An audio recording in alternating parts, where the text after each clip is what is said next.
Beethoven was born in 1770, baptized on December 17th, and died on March 26, 1827. He composed many romantic classical pieces, including Ode to Joy, Symphony No. 9, and Furlis. One of his most famous pieces is Symphony No. 5. The piece was composed after Beethoven had gone completely deaf. The reason for his anger is shown through this piece in particular. Throughout his life, he also had thoughts of suicide. The piece includes strings, piano, piccolo, flutes, oboes, clarinets, bassoons, horns, trumpets, and timpani. As you can see here, the piece has a very violent and abrupt beginning, and continues with a dark mood. This piece fits well with the time period because during the Romantic era, strong emotion and new emphasis on horror and terror were evident. The Nightmare by Henry Fuseli depicts a sleeping woman draped over the end of a bed with her head hanging down.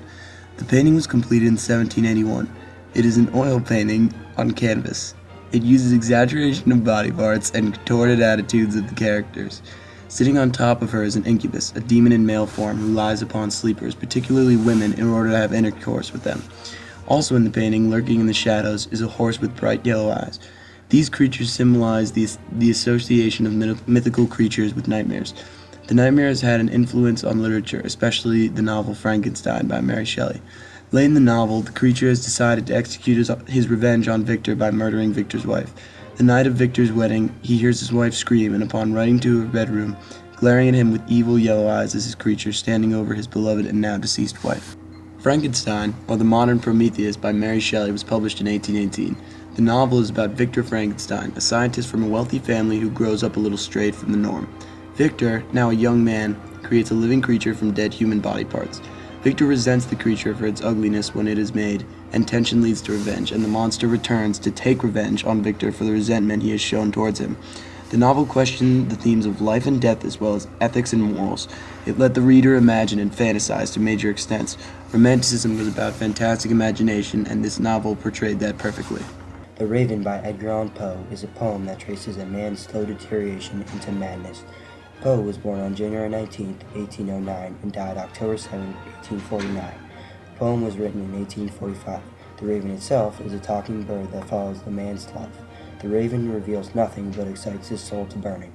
The man is mourning the loss of his wife, Lenore.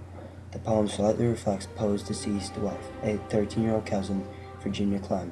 Due to the fact that she died young, their love never experienced any lows, and upon her passing, Poe became even more depressed and unusual than ever. On the night of his death, he was found in the middle of the street, face down in a gutter. The Desperate Man, an oil painting, is a self-portrait of Gustave Courbet painted between the years of 1848 and 1849. He painted when he was in a time of artistic and personal crisis. This reflects the people's emotions during the realistic time period, which were unhappy due to a difficulty of finding work as well as having a job, but being very unhappy with it. Charles Dickens, one of the most famous authors of the time, wrote many well-known novels including The Tale of Two Cities, A Christmas Carol, and David Copperfield. Dickens was born on February 7, 1812, and died June 9, 1870. Dickens was a satirical and humorous writer who poked fun at classism. He didn't like the way the poor were treated by the wealthy and displayed that in his works. His stories are known for the great cliffhangers, leaving the reader wanting more at the end of each tale. His novel Great Expectations describes the life of Pip as he becomes a gentleman. Along the way, he loses sight of what is important in life, true love and friendship. Great Expectations was also made into a movie. Dickens is famed for his depiction of the hardships of the working class and intricate plots. He loved to relate the common working man because that's what he was and that's who he cared about.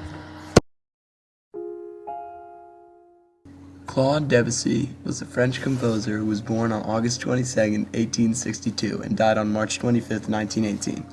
He was one of the most prominent composers during the Impressionist era. He was known for his piano compositions and his sounds, exploring the world of dreams. Debussy is most well known for his breakdown of theories of harmony, texture, and technique. He composed pieces such as Clair de Lune, Mazurka, and many preludes. Clair de Lune, French for Moonlight, is composed by Claude Debussy. This is one of his most famous pieces. It was completed in 1905. It is a piano composition filled with dynamic contrast with an intense beginning and ending. As you will hear, the piece fits nicely with our dark and disturbing theme. Edvard Edvard Munch, most famous for his painting of The Scream, was born on December 12, 1863 and died January 23, 1944. Munch uses symbolism, synthetism, and post-impressionism. He used bright and violent colors as shown in his painting, The Scream. The Scream, completed in 1910, is considered a symbol for modern-day man's anguish. Vincent van Gogh was born on March 30, 1853, and died July 29, 1890. He was a Dutch painter who painted famous pieces such as Starry Night, Potato Eaters, and his self-portraits. Van Gogh is famous for his depressed mindset and incident where he cut his ear off. The reason the self-portrait is haunting is because Van Gogh later killed himself because of his lifelong battle with mental illnesses. Another factor in his suicide was the continuous dependence on his brother.